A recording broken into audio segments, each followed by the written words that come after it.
अभी आपने सुने जगत गुरु तत्वदर्शी संत रामपाल जी महाराज के विचार। और आइए अब जानते हैं पवित्र हिंदू धर्म के आदरणीय सर्वशीर्ष शंकराचार्य के विचार। जी, हमने सुना है चारों वेदों वाला ज्ञान ही श्रीमद् भगवत गीता में संक्षिप्त करके कहा गया है। क्या आप इस बात से सहमत हैं और क्यों?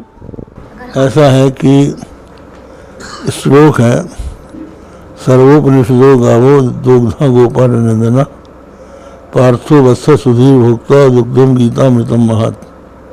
समस्त उपनिषद गऊ हैं और उनको दोहने वाले भगवान श्री कृष्ण हैं, अर्जुन बछड़ा है और गीता अमृत दूध है। उत्तम और अनुत्तम में क्या अंतर है? उत्तम कहते हैं जो श्रेष्ठ हो और अनुत्तम उसको कहते हैं जिससे श्रेष्ठ कोई ना हो। गीता अध्याय 7 श्लोक 18 में गीता बोलने वाला भगवान अपनी साधना को अनुत्तम क्यों कह रहे हैं? इसलिए कह रहे हैं कि उनकी साधना वेद प्रतिपाद्य है, तो वेद के अनुसार साधना करना सर्वश्रेष्ठ है, उससे श्रेष्ठ कोई नहीं। जी महाराज जी, मेरा अगला सवाल ये है कि गीता ज्ञान दाता गीता अध्याय 18 श्लोक 62 में अपने से किसी अन्य परमेश्वर की शरण में जाने को कह रहा है, वो परमेश्वर कौन है? कहाँ पर क्या कहा है? गीता ज्ञान दाता गीता अध्याय 18 श्लोक 62 में। अच्छा, 18 में तो ये है कि ईश्वर सर्वभूतानां, श्लोक बोल देते हैं, हृदय सेर्जुन तिष्ठति ब्राह्मण सर्वभूतानां हृदय सेर्जुन तिष्ठति तमेव शरणं गच्छ सर्वभावेन भारत तत्प्रसादात् परम शांतिम स्थानं प्राप्स्यसि शाश्वतम्। इस श्लोक का आप उल्लेख कर रही हैं। इसका अर्थ यह है कि ईश्वर सब प्राणियों के हृदय देश में रहता है और उनको उनके कर्मानुसार भ्रमाता है। उस परमात्मा की सर्वभाव से आप शरण में जाइए, उसके प्रसाद से आपको परम शांति और शाश्वत स्थान प्राप्त होगा। ये कहने पर अर्जुन को संतोष नहीं हुआ, तो अर्जुन को भगवान ने बताया कि वो मैं ही हूँ। सर्वधर्मान परित्यज्य मामेकं शरणं व्रज। जी, श्रीमद् भागवत गीता 18 श्लोक 66 में व्रज शब्द है।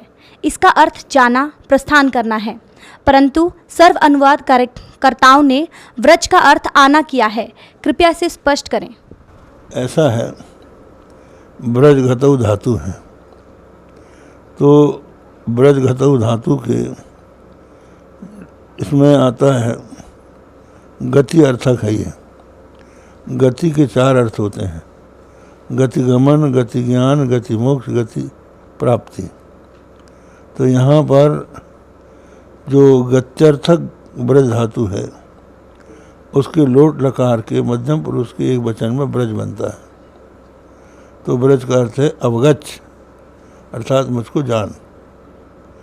नैनम अविदितो देवो भुनक्ति। ये सिद्धांत है कि जब तक परमात्मा को नहीं जान लेता तब तक परमात्मा उसकी रक्षा नहीं कर सकता, इसलिए तुम उस परमात्मा को जानो। अभी आपने सुने शारदा द्वारका पीठ तथा ज्योतिर्मठ बद्रीनाथ पीठाधीश्वर शंकराचार्य स्वरूपानंद सरस्वती जी महाराज के विचार। और आइए अब जानते हैं पुरी पीठाधीश्वर शंकराचार्य स्वामी श्री निश्चलानंद सरस्वती जी महाराज के विचार। शंकराचार्य जी, हमने सुना है कि चारों वेद वाला ज्ञान ही श्रीमद् भगवत गीता में संक्षिप्त करके कहा गया है। क्या आप सहमत हैं? तो महाभारत में भी लिखा है, सर्वोपनिषदो गावो दुग्धा गोपाल नंदना। वेदों का तात्पर्य, वेदों का जो शिरोभाग उपनिषद है उसमें सन्निहित है। उपनिषदों का मंथन करके श्रीमद् भगवत गीता की अभिव्यक्ति हुई है। तो शंकराचार्य जी, उत्तम और अनुत्तम में क्या अंतर है? अच्छा, यह गीता में आया है अनुत्तम, मतलब जिसके समान और कोई उत्तम ना हो, उत्कर्ष, उत्कृष्ट कर, द्योतक। तो शंकराचार्य जी गीता के अध्याय 7 में और श्लोक 18 में गीता बोलने वाले श्री भगवान अपनी साधना को अनुत्तम क्यों कह रहे हैं? अनुत्तम का अर्थ होता है सर्वोत्तम सर्वोत्कृष्ट। अनुत्तम का अर्थ उत्तम रहित हीन वहाँ पर नहीं है। वो व्याकरण की दृष्टि से उसका अर्थ मैंने बता दिया। तो शंकराचार्य जी गीता ज्ञानदाता गीता अध्याय के 18 अध्याय में श्लोक 62 में अपने से अन्य किस परमेश्वर की शरण में जाने को कह रहे हैं? अंतर्यामी के लिए शरणागति स्वीकार करने की बात कही गई। उन्होंने कहा भगवान श्री कृष्ण तमेव शरणम गच्छ सर्वभावेन भारत। इसका अर्थ क्या होता है? जो अंतर्यामी परमात्मा हैं, सबके नियामक हैं, प्रेरक हैं, हमारे आपके हृदय में भी जो विद्यमान हैं। बृहदारण्यक उपनिषद में पृथ्वी पानी प्रकाश पवन आकाश में भी रहकर उसका जो नियमन करते हैं, प्रत्येक व्यक्ति के शरीर इंद्रिय प्राण अंतःकरण के जो नियामक हैं, उस अंतर्यामी की शरणागति स्वीकार करने की बात भगवान ने कही। मामेकम शरणम व्रजा। वह जो अंतर्यामी पर ब्रह्म परमात्मा तत्व है, सर्वेश्वर है, वही तुम्हारे सामने मैं श्री कृष्ण के रूप में प्रस्तुत हूँ। तो अपने से पृथक के प्रति नहीं भेजा। जिस अंतर्यामी के प्रति अर्जुन को कहा कि प्रपन्न हो जाओ, शरणागति हो प्राप्त करो, अंत में कहा कि उस अंतर्यामी का मूर्त रूप श्री कृष्ण में तुम्हारे सम्मुख हूँ। मामेकम शरणम व्रजा भी कहा। उस अंतर्यामी का और श्री कृष्ण ने अपना एकत्व भी स्थापित किया है। श्रीमद् भगवत गीता अध्याय 18 श्लोक 66 में व्रज शब्द है। इसका अर्थ जाना प्रस्थान करना है, परंतु सर्व अनुवादकर्ताओं ने व्रज का अर्थ आना किया है। कृपया स्पष्ट करने का प्रयत्न करें। प्रश्न जिन्होंने बनाया है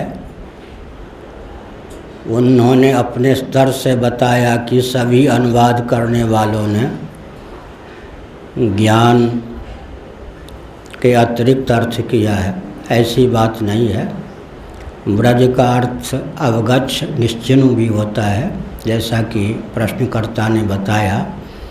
तो भगवत पाद शंकराचार्य जैसे मनीषियों ने, धर्म सम्राट स्वामी करपात्री जी महान भाव जैसे मनीषियों ने उसका अर्थ यही किया है कि जैसे जल तरंग अपने को जल रूप समझ ले, घटाकाश अपने आप को महाकाश रूप समझ ले, और जैसे जलचंद्र अपने आप को नवचंद्र समझ ले, उसी प्रकार तुम देहेंद्रीय प्राणांतकरण के अनुरूप अपनी आत्ममान्यता का परित्याग करके ब्रह्मानुरूप अपने आप को समझो, जानो, निश्चिन्ह, अवगच्छ।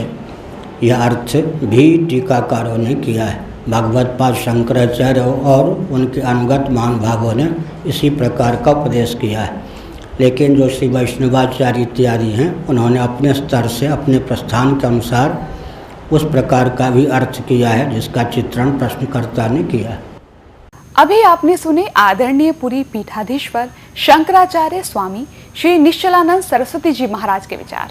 और आइए अब जानते हैं आदरणीय श्री माधवाचार्य महाराज जी के विचार।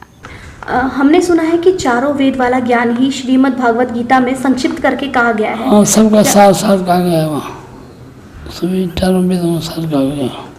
उत्तम और अनुत्तम में क्या अंतर है? क्या अंतर लगता है आपको? जो उत्तम है जो श्रेष्ठ है, अनुत्तम जो उससे कम है वो अनुत्तम। गीता जी अध्याय 7 श्लोक 18 में गीता बोलने वाला भगवान अपनी साधना को अनुत्तम क्यों कह रहा है?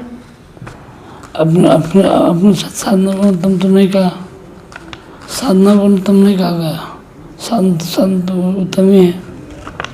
गीता ज्ञान दाता तथा गीता अध्याय 18 श्लोक 62 में अपने से अन्य किस परमेश्वर की शरण में जाने को कह रहा है? तो अपने से अन्य ही होता है। वहाँ जो उपासना में जहाँ देवता की उपासना होती है वो अपने से अन्य होता है, तो उसके उनके शरण में जाने की बात ठीक तो है। अभी आपने सुने आदरणीय श्री माधवाचार्य महाराज के विचार। और आइए अब जानते हैं श्रृंगेरी पीठाधीश्वर श्री भारती तीर्थ जी महाराज के विचार। हमने सुना है कि चारों वेदों वाला ज्ञान ही श्री भगवत गीता में संक्षिप्त करके कहा गया है। क्या आप इससे सहमत हैं? हाँ ठीक, गीता तो उपनिषदों का सारभूत है। उत्तम और अनुत्तम में क्या अंतर है? जो उत्तम है वो तो हमेशा सच्चे चरित्र वाला होता है, सत चरित्र वाला होता है। अनुत्तम जो है उससे विपरीत होता है अनुत्तम, जिसका चरित्र सही नहीं वही अनुत्तम है। गीता जी अध्याय 7 श्लोक 18 में गीता बोलने वाला भगवान अपनी साधना को अनुत्तम क्यों कह रहा है? अपनी साधना, अनुत्तम शब्द का अर्थ आप समझे नहीं। वहाँ अनुत्तम शब्द का अर्थ है जिससे उत्तम नहीं हो वो। सामान्य रूप से अनुत्तम शब्द का अर्थ है उत्तम से भिन्न। वहाँ का अनुत्तम शब्द का अर्थ है जिससे उत्तम और कोई नहीं हो वो है। इसलिए वहाँ अनुत्तम शब्द का अर्थ है सर्वोत्कृष्ट। गीता ज्ञानदाता गीता अध्याय 18 श्लोक 62 में अपने से अन्य किस परमेश्वर की शरण में जाने के लिए कह रहा है? अपने से अन्य कोई नहीं। भगवान वहाँ तो कहा, लेकिन भगवान ने कहा मत्तः परतरम नान्यत किंचिदस्ति धनंजय, मुझसे परे और कुछ भी नहीं, ऐसे कहा थे ना। इसीलिए वो ईश्वर भी वही भगवान ही है। श्रीमद् भगवत गीता अध्याय 18 श्लोक के 66 में ब्रज शब्द है, ब्रज शब्द है जी। इसका अर्थ जाना अर्थात प्रस्थान करना है, परंतु अनुवादकर्ताओं ने ब्रज का अर्थ आना किया है। कृपया स्पष्ट करें। ब्रज का जाना प्रस्थान करना वो तो मामूली अर्थ है, लेकिन संस्कृत के कुछ पदों को वहाँ के संदर्भानुसार अर्थ करना पड़ता है। इसलिए वहाँ के संदर्भानुसार ब्रज इसका अर्थ जो अनुवादकों ने किया है, शरण में आओ, वही तो सही है। अभी आपने सुने पवित्र हिंदू धर्म के आदरणीय सर्वशीर्ष शंकराचार्य के विचार, और आइए अब जानते हैं जगत गुरु तत्वदर्शी संत रामपाल जी महाराज के विचार।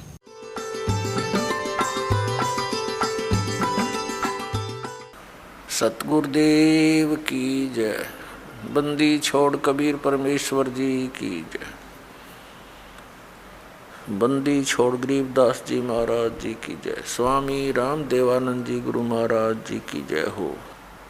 गरीब नमो नमो सतपुरुष को नमस्कार, गुरु की नहीं सुर नर मुनि जन साधुओं संतों सर्वसदी नहीं। सतगुरु साहेब संत सब दंडोतम प्रणाम, आगे पीछे मध्य हुए तिनको जा कुर्बान। तो पुण्यात्माओं, आप जी को सत्संग प्राप्त नहीं हुआ, क्या कारण रहा कि हमारे जो धर्म गुरु थे वो संस्कृत अवश्य जानते थे, लेकिन अध्यात्म ज्ञान शून्य था उनका। वे तत्व ज्ञानहीन थे और हैं अभी तक। हमारे धर्मगुरु कौन हैं? आचार्य, शंकराचार्य और अन्य मंडलेश्वर, ये सब हमारे धर्मगुरु हैं।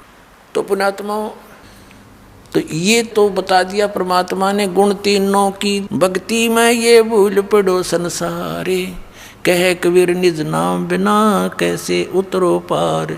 निज नाम यानी सतनाम के बिना, उस सच्चे नाम बिना पार कैसे होगे? अब जैसे गीता जी अध्याय नंबर 17 के श्लोक नंबर 23 में लिखा है कि ओम तत्सत इति निर्देश ब्रह्मण त्रिविध समर्थ है। सच्चिदानंद घन ब्रह्म के पाने की इस 3 मंत्र की साधना करनी होगी। 8वें अध्याय के 13वें श्लोक में गीता ज्ञानदाता कहता है कि ओम इति एक अक्षरम ब्रह्म व्यवहारन मामुन स्मरण ये प्रियाति तदन देहम सयाति परमाम गतिम। मुझ ब्रह्म का केवल एक ओम मंत्र है, जो इसका अंतिम श्वास तक सिमरण करता हुआ शरीर छोड़कर जाता है तो उस परम गति को प्राप्त होता है, जो ओम से मिलनी है। ओम से ब्रह्मलोक मिलेगा। ब्रह्मलोक में गए हुए प्राणी फिर वापस आते हैं 8वें अध्याय के 16वें श्लोक में, वहाँ पुनरावृत्ति के अंदर है। तो उसके पाने के लिए तो केवल एक 3 मंत्र का जाप, इसके अतिरिक्त जो भी जाप करते हैं उस शास्त्र विधि को त्याग कर वो मनमान आचरण है। फिर ऑप्शन छोड़ दिया है कि उस परम अक्षर ब्रह्म की पाने की पूरी complete worship, way of worship तत्वदर्शी संत बताओगा, उससे पूछ लो तो वो बताएगा। फिर सबकी कैसी पूजा नहीं करनी, पूजा होती है इष्ट रूप में मानकर पूजा करना होता है। साधना मजदूरी कोई अन्य होता है। अब ये तो हो गया कि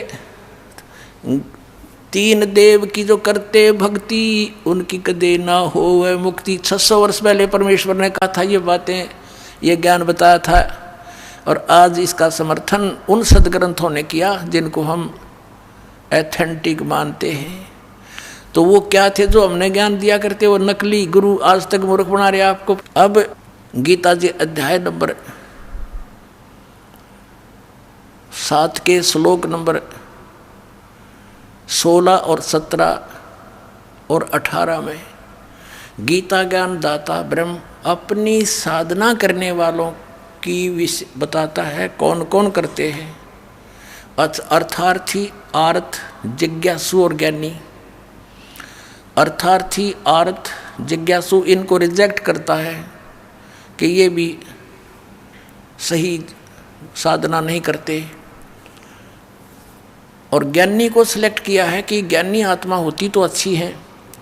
ज्ञानी वो होता है जिसको पता लगा कि केवल एक परमात्मा की भक्ति करनी चाहिए। वेदों में यही लिखा है कि पूर्ण परमात्मा की भक्ति से पूर्ण मोक्ष होगा।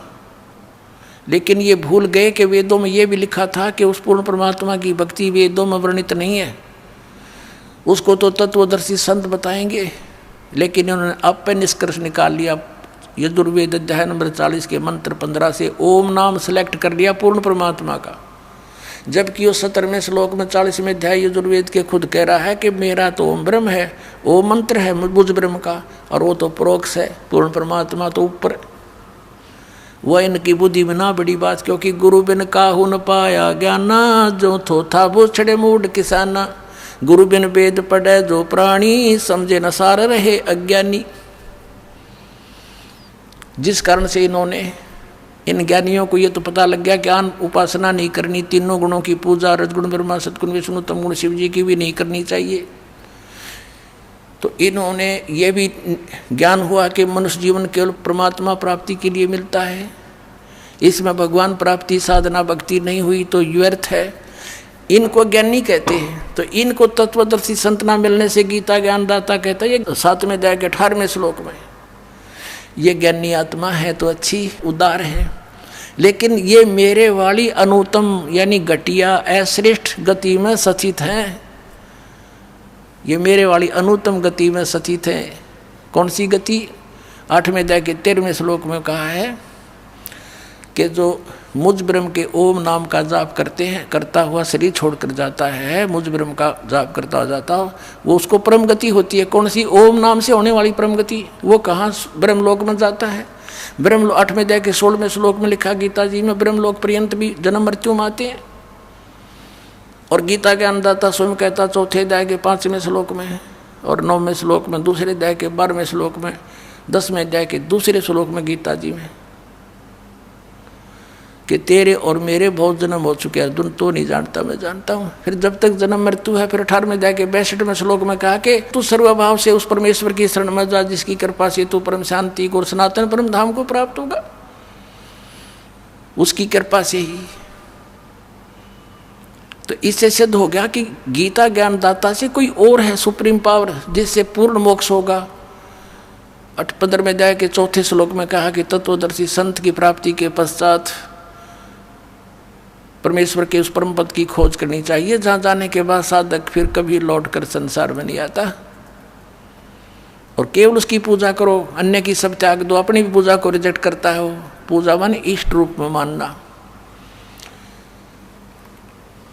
तो यहाँ इन अज्ञानियों से, अनाड़ियों से कोई पूछता है कि गीता जी अध्याय नंबर 7 के श्लोक नंबर 18 में गीता ज्ञानदाता अपनी गति को भी अनुत्तम क्यों बताता है? तो ये कहते हैं उसका अर्थ अनुत्तम नहीं, सर्वश्रेष्ठ मानो, जिससे उत्तम कोई और गति ना हो, जिसको प्राप्त हो जाता है उसके बाद और कुछ जानना शेष रहता, इसलिए इसको अनुत्तम, वो अनुत्तम गति है। मूर्ख बना रहे।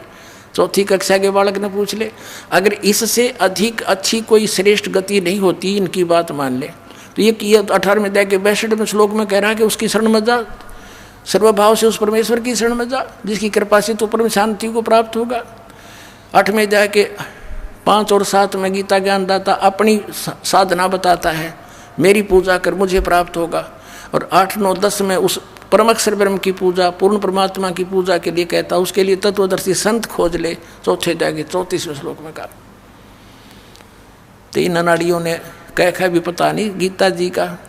गीता जी में है कितने हरे कृष्ण हरे राम राधे श्याम सीताराम ओम नमः शिवाय फलाना धकड़ा, है कोई मंत्र ऐसा? मूर्ख बना रहे कितने दिनों से हमारे को।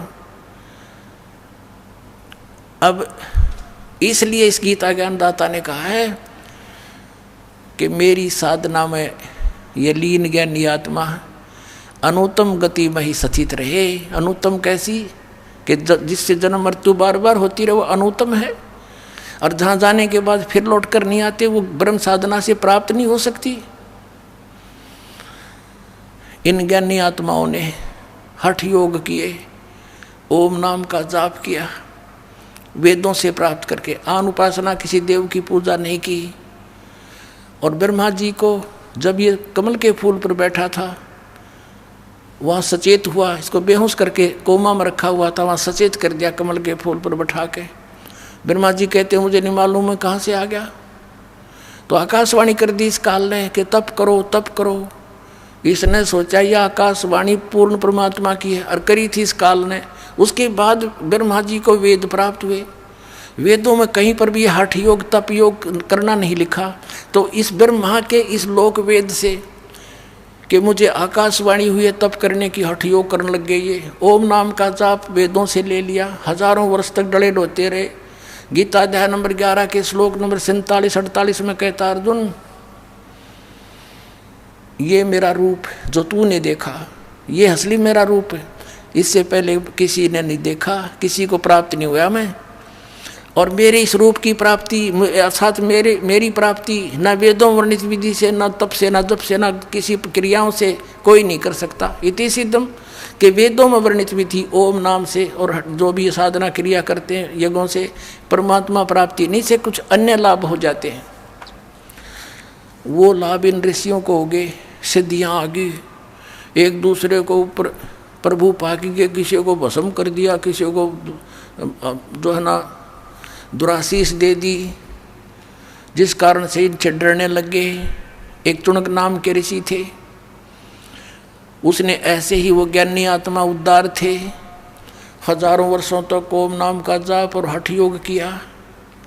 लोक वेद हठ योग गीता जी अध्याय नंबर 17 के श्लोक नंबर 6 में जिसको रिजेक्ट किया है कि शास्त्र विधि को त्याग कर जो मनमाना घोर तप को तपते हैं, वो राक्षस सब अन्य प्राणियों को भी दुखी देते हैं। इस शरीर के अंदर मुझ ब्रह्म को भी क्रस करने वाले, दुखी करने वाले असुर स्वभाव के जान।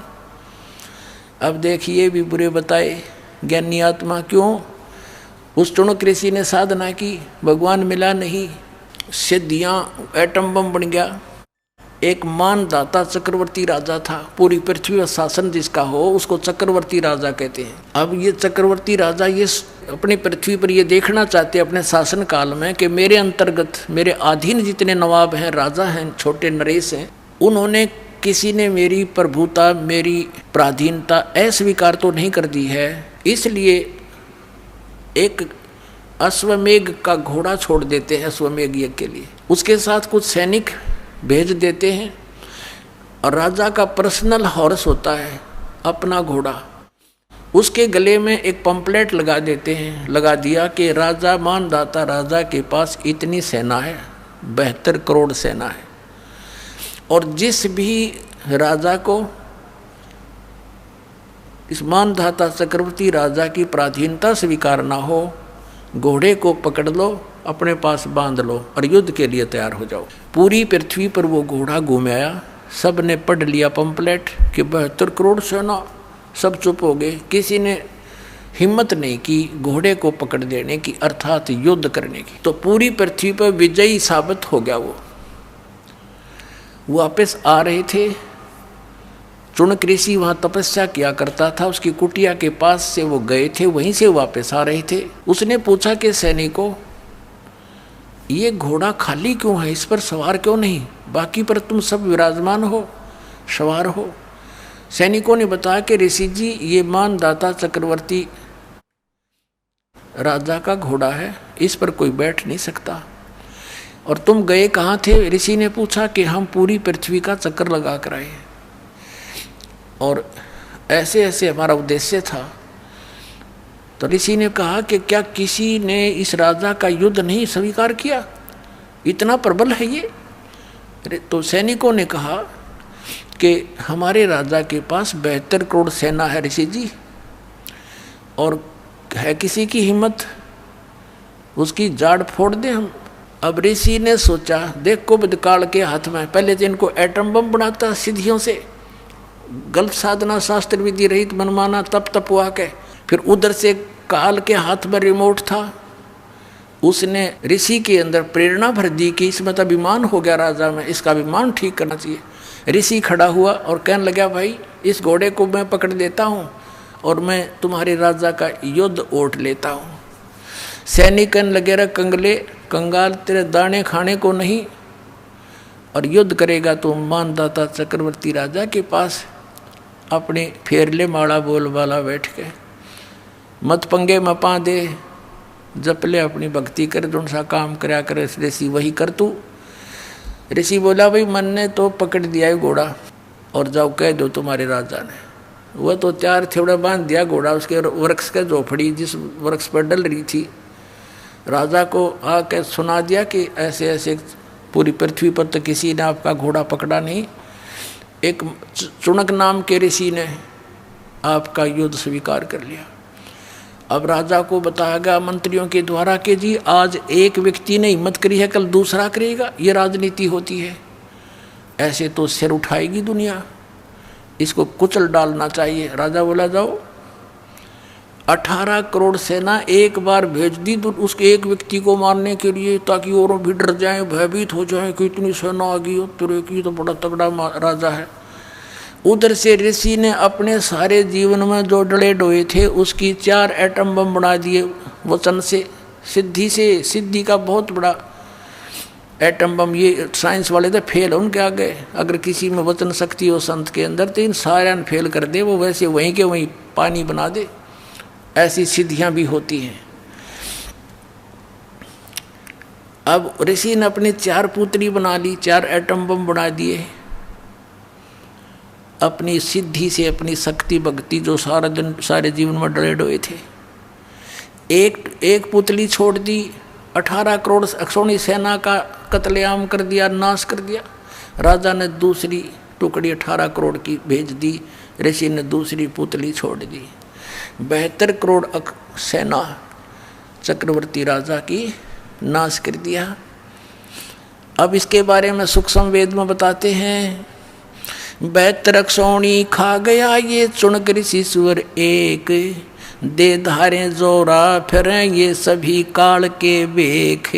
हे भगवान, कबीर साहेब दी छोड़ परमेश्वर ने आके बताया कि ये 72 अक्षौणी 72 करोड़ सेना खा गया कौन? वो ऋषीश्वर, ऋषियों में भी श्रेष्ठों में भी श्रेष्ठ ऋषि के ये लक्षण है यहाँ के नकली ऋषियों के। इनको हम ऋषि कहीं तो राक्षस कहना चाहिए इनको। बता ऋषि का के मतलब पंगा लेने का, वो अपनी भक्ति करे, राजा अपना काम करे, जाने तो करता रहे। तो ये राक्षस स्वभाव को धारण किए हुए ये ऐसे लोग हैं। और इसलिए गीता ज्ञानदाता कहता है मेरी साधना भी उत्तम नहीं अनुत्तम है, इसे कुकर्म करेंगे फिर ये बाद में इसको करके ने। अब क्या बताया भगवान ने, कबीर साहब ने, कि 72 अक्षौणी खा गया, कत्लेआम कर दिया, सन खा ली वो। और चुनक ऋषिश्वर एक, ये दे धारे मौत फिरे, जोरा माने मौत तुम न ऋषि को, ये तो चलते फिरते जल्लाद हैं जल्लाद। थोड़ा सा इन्हें छेड़ दे जब तेरा जो नाश होगा। पहले संतों के ये काम होया करें। कबीर परमात्मा आए थे, भगवान पत्थर मारे, डले मारे, तेल के उबलते हुए सरसों के कढ़ाई में डाल दिया, टुकड़े टुकड़े कर दिए, फिर भी खड़े पाए मालिक, और किसी को बद्दुआ नहीं दी। ये होते महात्मा, सर्वगुण संपन्न है कबीर परमात्मा। वो पूर्ण विद्वान वही थे, जगत गुरु वही थे, और तत्वज्ञानी तत्वदर्शी संत वही थे, विद्वान वही थे, और भगवान वही है।